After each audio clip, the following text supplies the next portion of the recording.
Comment faciliter la transition entre la maison et la crèche? Bonjour, mon nom est Armel Lavinci et je suis fondateur et dirigeant du groupe de crèche qui s'appelle Berceau des Rois. Dans cet épisode, ce que je voudrais, c'est partager avec vous justement des éléments de réponse à la question comment est-ce que vous pouvez faciliter la transition entre la crèche et entre la maison et la crèche, parce que c'est toujours une période un petit peu difficile pour les enfants. Une fois de plus, quand vous vous mettez vraiment à la place, quand vous vous mettez vraiment dans les chaussures de ce tout petit, la crèche, même si c'est un élément qui va lui apporter beaucoup de bénéfices avec des nouveaux copains, avec la socialisation, avec l'attention de tous les professionnels, avec tous les regards croisés des différents professionnels justement sur cet enfant, eh bien au début il n'a rien demandé et pour lui on est en train de le mettre dans un nouvel environnement alors qu'il était confortablement installé à la maison avec papa maman dans un environnement qu'il connaissait. Donc tout ça pour lui dans un premier temps, eh bien ça va représenter des expériences pas forcément agréables.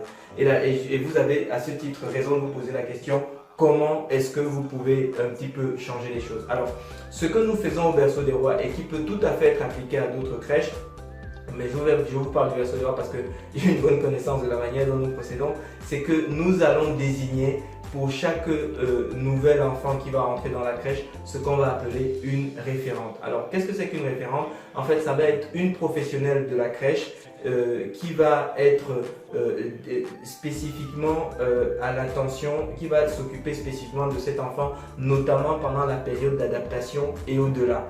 L'objectif en fait, c'est que cet enfant puisse avoir une figure d'attachement au sein de la crèche, donc non pas qu'on lui demande de s'habituer à l'ensemble du personnel de la crèche et des enfants tout de suite dès les premiers jours. En fait, il va s'attacher à cette personne-là. Cette personne-là va se rapprocher également de la maman pour vraiment s'enquérir des habitudes de cet enfant, ses habitudes de sommeil, ses habitudes de repas, ses habitudes de jeu, ses habitudes d'éveil, etc., etc.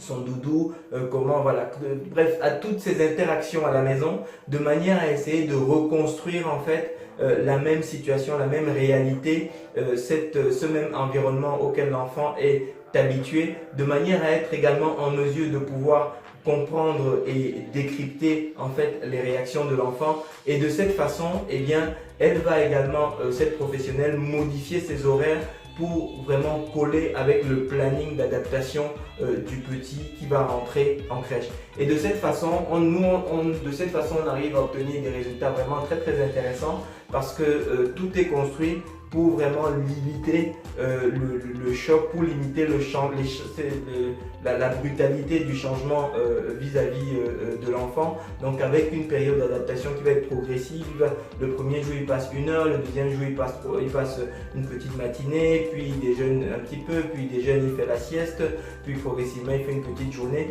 Et tout ça, sa figure de référence va toujours rester présente auprès de lui en tout moment, de manière à ce qu'il s'habitue petit à petit à la crèche. Donc ça fonctionne bien pour nous. Je ne sais pas si jamais vous devez intégrer une crèche Berceau des Rois, c'est comme ça que ça va se passer, c'est comme ça que ça s'est toujours passé et on a de très bons résultats et on perfectionne cette méthode vraiment de jour en jour. Si vous devez intégrer une autre crèche, n'hésitez pas à leur proposer également ce mode de fonctionnement, à partager la vidéo avec eux, à en parler avec eux. C'est quelque chose qui peut tout à fait, en tout cas je pense que nous on le fait au Berceau des Rois, donc c'est possible, ça n'est pas impossible de le faire, donc vous pouvez tout à fait le leur demander.